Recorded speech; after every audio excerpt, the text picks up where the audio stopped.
Assalamualaikum warahmatullahi wabarakatuh. Kami dari kategori 1 Innovation Project 168.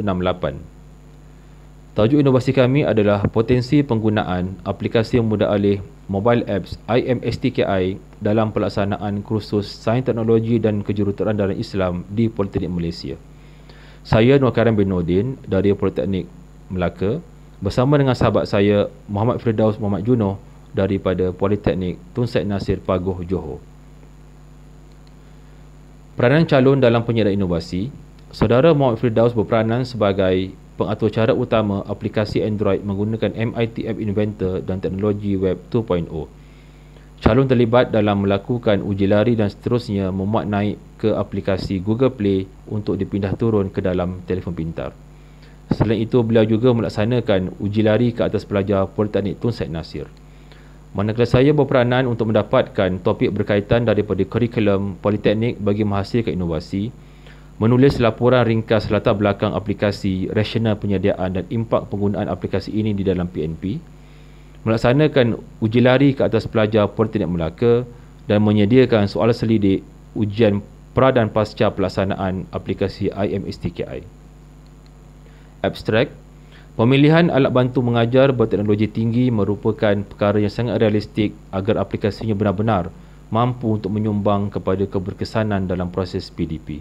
Justru itu, kajian ini akan membincangkan potensi penggunaan aplikasi mudah alih mobile apps IMSTKI yang dibangunkan menggunakan alat pengarang MIT Apps Inventor untuk pelantar Android beserta gabungan aplikasi Web 2.0 dalam pelaksanaan proses pengajaran dan pembelajaran kursus Sains Teknologi dan Kejuruteraan dalam Islam di Politeknik Malaysia.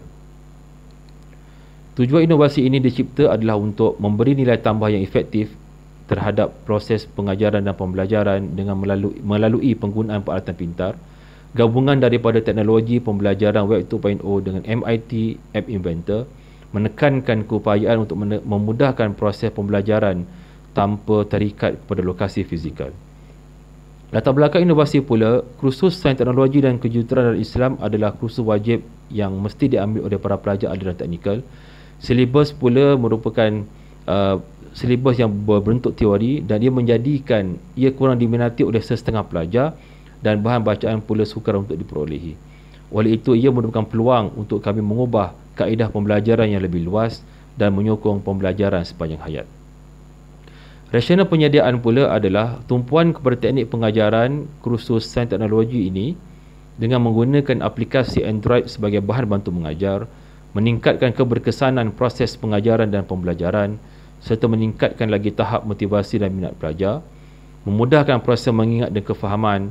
Pelajar juga dapat mengikuti pembelajaran tanpa terikat dengan tempat dan masa, serta pelajar juga dapat mengakses topik ini dengan sebarang aplikasi yang menggunakan sistem Android walaupun tanpa kaedah pensyarah. Kaedah pelaksanaan inovasi, spesifikasi utama adalah MIT App Inventor yang ditawarkan secara percuma di internet. Yang kedua adalah penggunaan gabungan bersama platform teknologi tools Web 2.0 iaitu Quizzes, Edpuzzle, Padlet, ProProf, ClassKick, Poplet, Socrative dan juga YouTube. Secara ringkasnya, teknologi ini, aplikasi inovasi ini mengandungi 8 jenis tools berasaskan Web 2.0 bersama dengan 24 aktiviti berasaskan Web 2.0. Oleh demikian, inovasi ini mengandungi 2 topik utama, 8 subtopik yang berkaitan, 8 jenis tools Web 2.0, 24 aktiviti yang berasaskan Web 2.0 dan 3 latihan bagi setiap subtopik. Kaedah penyediaan aplikasi pertama sekali adalah dengan cara mendaftar masuk ke laman web http www.andromo.com dan juga http ai2.appinventor.meet.edu. Yang kedua adalah memilih template yang sesuai dan susun aturan mengikut kesesuaian aplikasi dan juga membina aplikasi yang mengikut keperluan yang sesuai, serta yang terakhir sekali adalah melakukan uji lari aplikasi sebelum dimuat naik ke Google Play. Sebelum pelajar mengaplikasikan inovasi ini, pensyarah akan memberikan penerangan tentang pelaksanaan penggunaan aplikasi ini. Kemudian pelajar akan memindah turun aplikasi IMSTKI daripada Google Play ke dalam telefon pintar masing-masing.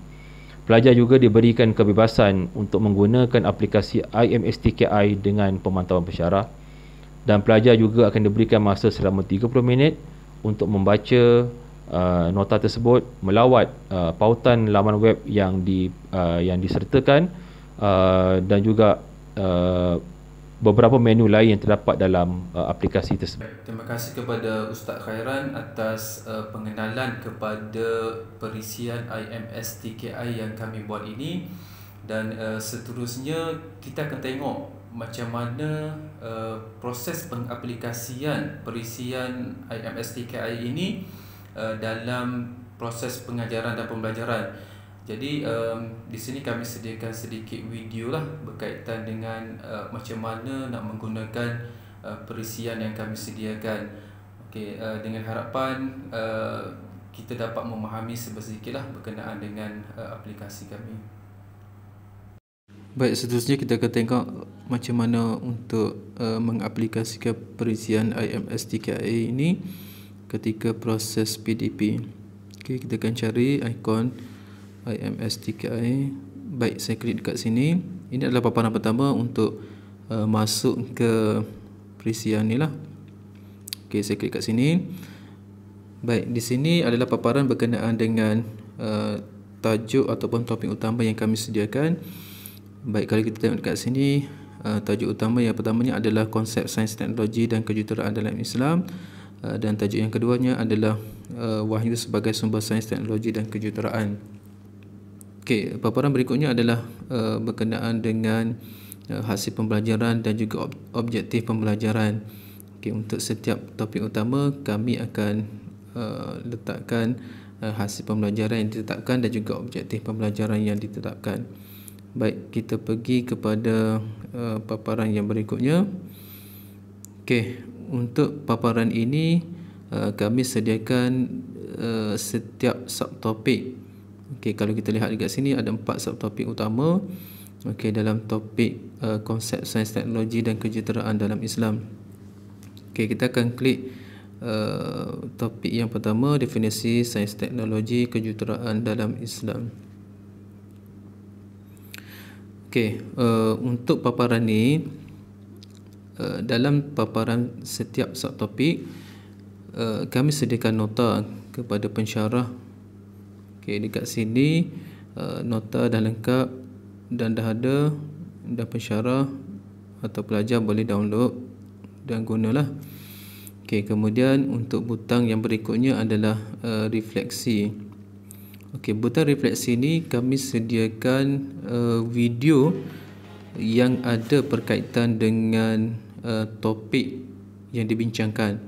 Jadi apabila pensyarah dan pelajar tengok kepada video ni, okey, kita akan buat sedikit refleksi lah berdasarkan kepada video tu. Okey, refleksi satu dan refleksi yang kedua pun sama. Kami sediakan video yang ada berkaitan dengan tajuk topik yang dibincangkan. Baik, seterusnya adalah berkenaan dengan aktiviti. Okey, sebagaimana yang dimaklum oleh Ustaz Khairan tadi, untuk part aktiviti ni kami sediakan aktiviti semuanya berasaskan kepada tools daripada web 2.0 lah. Okay, jadi kalau kita tengok pada pengenalan tadi, kami gunakan 8 jenis tool daripada web 2.0, dan ianya melibatkan 24 aktiviti, semuanya berasaskan kepada web 2.0. Baik, kalau kita tengok aktiviti yang pertama dalam topik yang pertama ni, kami gunakan Quizy untuk memudahkan pelajar jawab soalan. Okey, pelajar boleh klik tools kat sini dan tools jawab kepada soalan yang kami sediakan.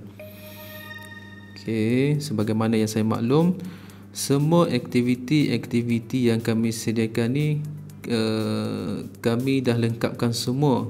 Okey, soalan-soalan, dan pensyarah dan pelajar hanya klik sahaja untuk akses kepada aktiviti yang kami sediakan. Okey, begitu juga dengan aktiviti yang kedua. Dalam topik yang pertama, aktiviti yang kedua ni kami gunakan 8 puzzle. Okey, jadi dalam ni Okey, pensyarah boleh klik dan masuk kepada aktiviti tersebut. Baik, kita pergi kepada aktiviti yang ketiga.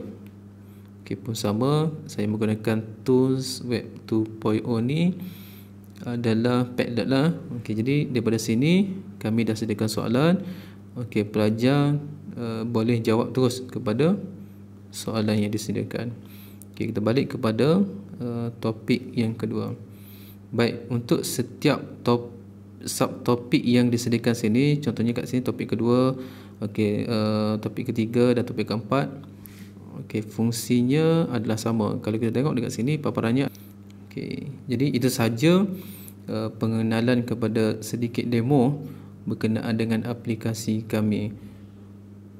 Okey, sebagaimana yang saya maklumkan tadi, secara konklusinya daripada aplikasi ni, kita ada 2 topik utama, kemudian kita ada 8 subtopik, kita ada 3 latihan untuk setiap subtopik, kemudian kita guna 8 jenis tool web 2.0.